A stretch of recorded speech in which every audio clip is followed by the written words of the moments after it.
how the concept of Lord Zenn, so it is saturated. You know, they got a lot of it out there. How take me through the process of Jared Allen deciding what I could do to make myself different? I don't even spend how much time I think on trying to differentiate myself. I just focus on what in my head as opposed to trying to copy what somebody else doing, because you know what's out there. You know what I mean? Like you seeing other stuff, you got that vibe. You can get a general feel for what it is that people feeling at the moment. But I think a lot of it is more to tune into how you feel to do something, and like genuinely not caring, I think is a big part of it. Like, and that's a fun space for me to go to. I enjoy going to a place where like for instance, the one where I was lying down pretending to be a dog in the road. Yeah, that one. This is that one. Hit me. Go ahead, anything you want to road. Hit me. But hit me. I feel like that's me. Like I feel like me. It would occur to me to go and lie down in the road to do a skit, and I feel like that's me. It probably won't cross everybody else's mind or anybody, but it might. But that's how I differentiate. It's like just do what's in your head. Creativity. That's just my being creative, real thing, and that's applies to everything. You know, wherever you see, like how Adrian Green is Adrian Green. You know what I'm saying? Yeah. Nobody can't be Adrian. Yeah, sometimes the other personalities take over. I never meet that other personality. You don't want me to? The great girl, let's stand up our age. Okay? Oh, you gonna be there? With that, yeah, you don't speak in my voice, eh? So you hear what? The elephant in the room. So you know what I mean? And that's the thing that I can look at. I can watch self videos and I can also be he copied the same in this Lord Zenn do. I can watch his videos and think it's be totally different, and that's be the thing that you want to see difference. Yeah, I can laugh, but please don't come with every other video like oh yeah, you went and watch it and then you decide to go and make yours. Or then I can be like, you know me, you know hear about me already. I can write saying like, yo, I would like to show these men to start acting like when I want another. I can put a couple of other descriptive words in there, and then like that somebody can be like, yo, you here for we talking to one? Is that when they try to pop a comedy at me? Cause you know I can answer back. You know that dark ignorant part of social media you're talking about. Yeah. It's come out, boy. I mean, yo, let me tell you, because people always ask me, like, I noticed with one of y'all don't got news swearing to get your point across. Yeah. My blogging is different. When it's comedy is a natural thing. Like we was discussing earlier. You just laugh at yourself. You understand? You just laugh at yourself because the things that he would do. You understand? We, as people, we say, no, you know, that happened to me, but he's reflecting as a reflection of yourself, so that's comedy. But no, when they're talking or speaking, let me put it this way, when they're speaking to somebody that doing junk, like certain people doing junk in society, I can come at you hard because the junk that you're doing, I don't want to deal with. You understand? So I can let you know in my way that you can hear. Because I get to people say excuse, but a lot of people don't mean it. But you know, I am a fan of Bajans. And I'm a fan of Bajans who can be Bajan in the spotlight. So Lil Rick is one of my heroes for allowing DJs to talk Bajan on the radio. You know what I mean? He do that. Lil Rick make people proud to be Bajan. Right? Far right, when you first came up on the scene, there was nobody else that I could have seen at the time doing Bajan in the raw way that you were doing Bajan on camera. And Porgy and Murder, when Porgy and Murder hit the scene, Porgy and Murder took off because they were doing Bajan in a big way.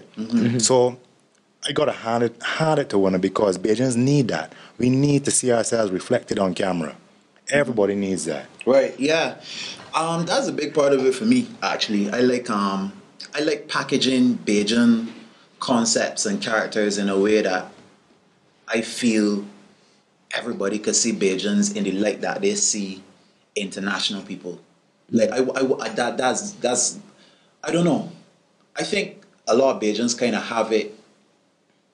Maybe it's being from an island and growing up watching American programming. I think a lot of times we feel like we're not as good, or for some reason what we have here isn't as valuable. Oh, you don't make on TV? Right, because it's not on TV. You know what I mean? And I ain't blaming nobody for that. I'm just saying that it would be nice if as a society we didn't feel, how to put this, in a sense, less than or feel as if Bajan things aren't as good simply because it's Bajan. I can tell you, Zenn, you want to always score people like you and Seth and all of them. Revolutionaries. Real thing. Right. Because one of them changed that, like, all right, some of the videos that you got, you was going this big white on the beer. I just call him a baby D. I don't know if you ever heard that name before. Yeah, right, a baby D. So you would know that. So like, in terms of people like you, there's always respect one because one is revolutionaries. When I went and said, look, you know why you gotta talk like a Yankee in order so that people outside can see me. That's a big deal, boss. It's a big thing. You know what I'm saying? And people go on who understand that. And that's always respect for the art and the craft that I want to go up. And always go apart. I mean, like, we always give a push no matter what part of the world they go. Oh, hear the flip side now, because you know there's always got a flip side. It's true. I had a conversation with some Trinidadians one time, many years ago, about Calypso. And them can believe that Rupi and Allison was Bajan. Why? They thought they were Trini.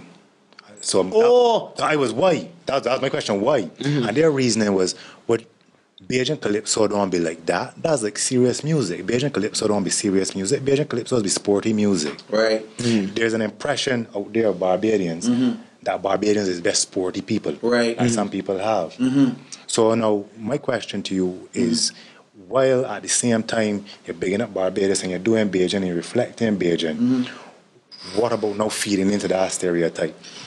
Well, I think that it falls on everybody to play to their strengths and talents. Like, if I'm doing comedy, the problem to me, right? And this would, I did comedy with Laugh It Off, and I did a comedy soca song a while back in 2009, right?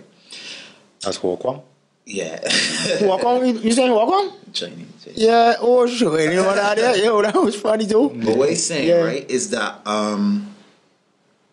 the problem isn't necessarily that Bajans doing comedy or serious. Is that whatever you're doing, you should be doing it to the best of your ability, right? And that, I think, is where the problem comes. Like what you're talking about, there's a craft to comedy, right? And if you can be taken seriously as a comedian as well, you know what I mean? There's an export for that. But then if you just taking up comedy and you just trying to, there's a weird gray. You're not a comedian, you're being a clown? In a sense, right? Like, how to put this? Take your time. You're overthinking everything and you're trying to be too funny. It's to do with, I guess it comes down to why you're doing it, right? Like, if you're a student of comedy and you genuinely studying comedy and you want to put something comedic out there, but I don't want to say that to disqualify somebody who just getting up and trying something, because that's very valid as well, right? Where?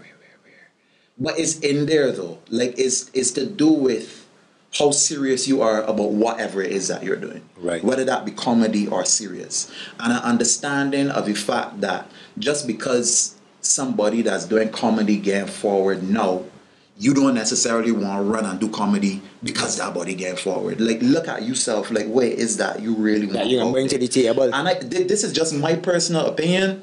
I feel like if it goes like that, then everybody can find their own lane. And some people can be doing comedy, and some people can be doing real straight stuff. Some people can be doing bashment soca, and some people can be singing like Damian Marvey. And there's really space for all of it. You know what I mean? So I don't feel that if I'm doing comedy and I study in comedy and that's what I do, it's my job to necessarily try to turn around and fix the image of Barbados as a laughing stock. Because you can't do it. We're the people that supposed to be focusing on that. Right. You know what I mean? That, like, they gotta find a way now to put their talent up there, because comedy has advantages, right? Like, it's easy to swallow, people want to run with it.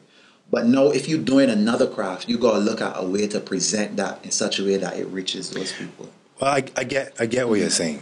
Do you. And do you to the best of your ability. Do you to the best of your ability, and that's all you can hope for. But you made an important point, though. And the point is that the comedy, there's an art and a craft to comedy. Yeah. So one of the things about your comedy that I've noticed is that there are messages in there, though. Yeah, that's purpose work, or it slip out, or well. At times, I don't. Well, I want to, sorry to cut you. I want to explain myself better. Not messages as in use a condom. You know, I get what you're saying. But you've obviously studied Barbadian society. You've thought about this. Like, yeah. You're just pulling this out of your bottom. Right. No. You know what I mean? Like for me, I like to do that sometimes, but I don't want to get boxed into that. Right. I don't feel like I should necessarily have to put a message in everything I do. But message was a bad word. I'm sorry about that. No, it's not a bad word. I enjoy it. I did that in front of the podcast when we do it. I do that sometimes and deliberately as well. It's enjoyable to, cause just cheekily. Part of fun for me is that, not to sound arrogant, but I feel like not everybody can catch it, and I just feel like, who catch it, right? And that's fun for me, right? Like as opposed to doing comedy that easy to get every single element of it all the time. I like doing stuff that sometimes you might miss part, and when you watch it like a fifth time, right, you catch back on, you catch back, right, that's what they say, right, that's what like the same thing with the man on the debate. Yeah, exactly. When the man say, as the other man, you're like, easy, he got the money, so then you finally get it, so you know what I mean. But that is when you look at a lot of comedians, everybody's got their own standard. Everybody's come in a way where as like people is expect something from them every week. You find out that your fans is expect something of you at all times. Or you just keep it to that. You got a standard to live up. You know, you set a standard right now that you just live up. In a sense, but I feel like my standard, or what, I don't know if people have a standard for me really. Do they?